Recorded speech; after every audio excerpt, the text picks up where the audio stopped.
Then Joseph could not control himself before all those who stood by him. He cried, "Make every one go out from me." So no one stayed with him while Joseph made himself known to his brothers. And he wept aloud so that the Egyptians heard it, and the household of Pharaoh heard it. And Joseph said to his brothers, "I am Joseph. Is my father still alive?" But his brothers could not answer him, for they were dismayed at his presence. So Pharaoh said to his brothers, "Come near to me, please." And they came near.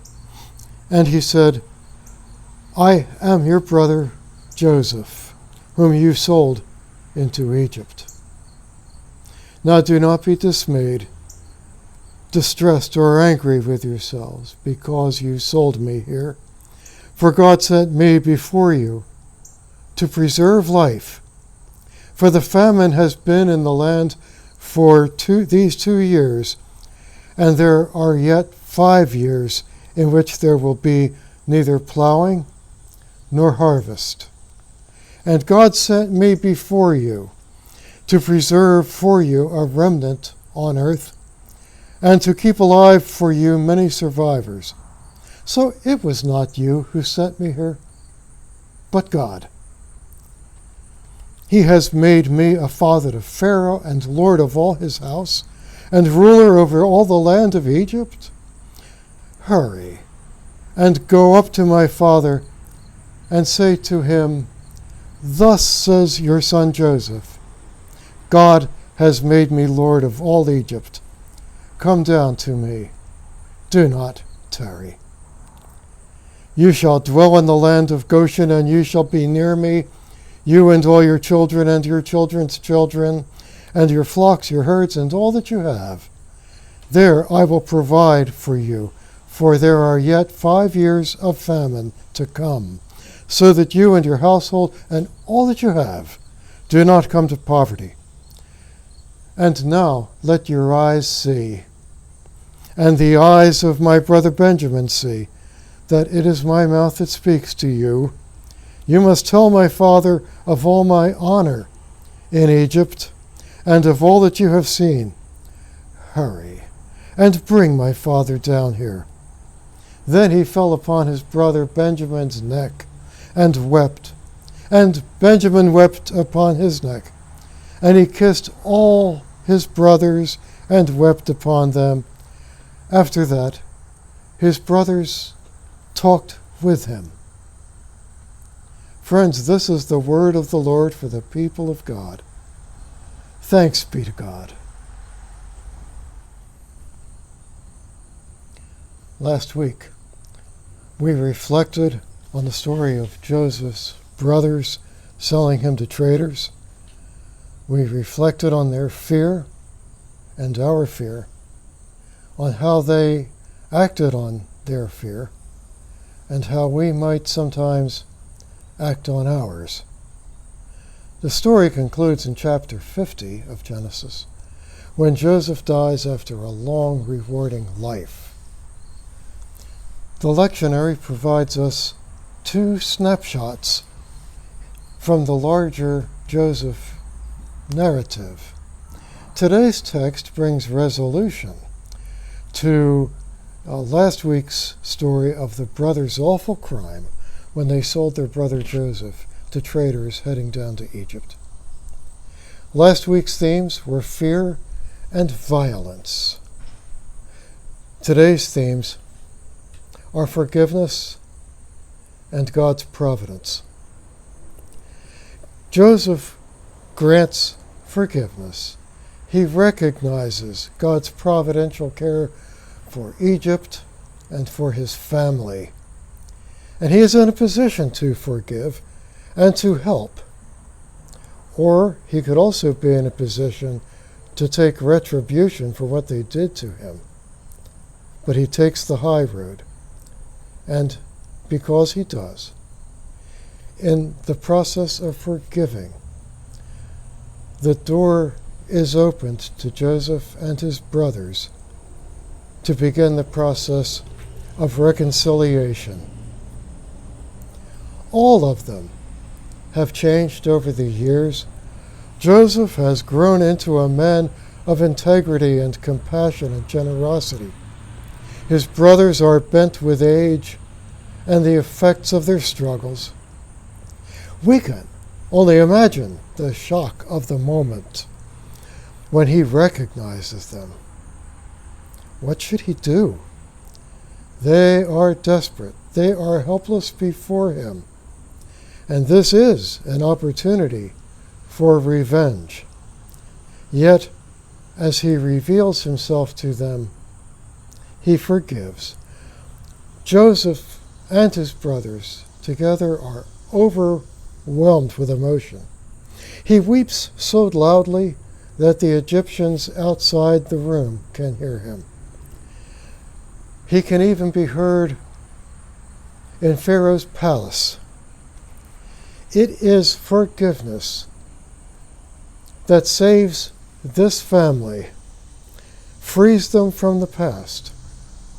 The act of forgiving frees Joseph from the memory of his trauma, and the brothers are set free from the guilt and shame that they have carried through the years.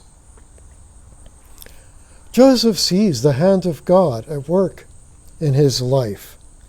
The storyteller presents Joseph as saying that God sent him to Egypt so that years later he could help his people survive the famine. He was in a position to do so because he had advised the Pharaoh, wisely, to prepare for a coming famine by storing up 7 years' worth of grain.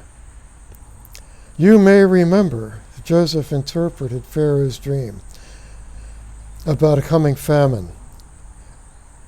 Interestingly, the scholars have determined that about the same time of this famine, there was a mass migration southward from northern Europe, a migration driven by hunger and climate. People migrated from northern Europe, as far as northern Europe, down toward the area of Egypt. The famine was very widespread. So thanks to Joseph, Egypt had stores of grain to share. He sends his brothers back to get his father and their families and all their belongings, and to return and settle now in Egypt, where Joseph could take care of them. The purpose of this long Joseph narrative is to explain how this people of God got formed, how they survived, and now how they would wind up in Egypt. Walter Brueggemann observes that Joseph was willing to participate in the hidden purposes of God that lay beyond his control, and recognized a purpose for his life that was larger than his horizon. Brueggemann talks of the hiddenness of God at work in our lives, a hiddenness with which I can certainly identify. Sometimes we can't see or understand what God is doing.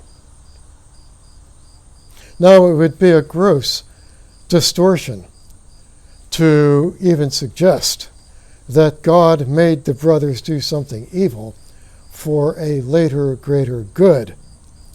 Sure, we recognize God's ability to foresee and to provide. What it's really about is that this Joseph is not the old Joseph. He is aware that his life is more than the sum of his dreams, his hates, his loves. It's bigger than that. His life is larger than he ever imagined. And Joseph has chosen to embrace the largeness that is God's gift. God in no way is responsible for the brothers' sale of Joseph to Egypt. It means that God redeems Joseph's suffering to save his people. As Barbara Brown Taylor likes to describe it, Joseph saw a pattern. Joseph could see God's fingerprints all over the place. Taylor says God is like an artist, like one of those sculptors who can make art out of anything. For this kind of artist, she suggests nothing is too bent to be used, not by tragedies, nor by bad decisions, or even by plain old human meanness. And Joseph is a living work of art. And when Joseph looks at his life, he doesn't see himself as a victim of senseless tragedies. He sees a lighted path. This story must never be weaponized to explain away or silence the sufferings of others. Stories of suffering need to be heard and understood, and we need to hear those stories of suffering. This story is really about our capacity to forgive. Joseph's forgiveness of his brothers seems to free Joseph as much as it frees them. If we live by our fears and hates, our lives become small and defensive.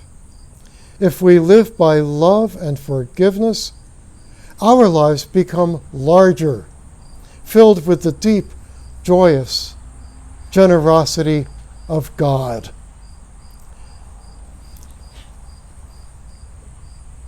The fear, the terror being nurtured in us these days, the fears that are being stoked, makes us want to shrink and withdraw, when what we really need is to breathe deeply of God's grace and mercies. I hope this story speaks to us when we are suffering hardship, when we are bitter, when we are justifiably angry, perhaps over a global pandemic, over racially directed violence, over a time of personal injury or massive economic suffering. Trusting that God is at work in God's world, what then is the role of forgiveness? Pope John Paul II amazed the world when he met with his would-be assassin and extended grace and forgiveness and love. And so, knowing that God is at work, let us harness what power we have, and like Joseph, use it for good, not for ourselves, not for revenge, but for the good of all. Who knows what structures of fear and hatred, violence or sorrow we might subvert simply with the power of forgiveness. You know, we have a choice in life. If we do not transform our pain, if we do not transform it, we will transmit it. We need to forgive. If we do not, bitterness will consume us. Let's remember, wounding and healing are not opposites. They're part of the same thing. It is our wounds that enable us to be compassionate with the wounds of others. It is our limitations that make us kind toward the limitations of others. And so may it be for all God's people. Amen.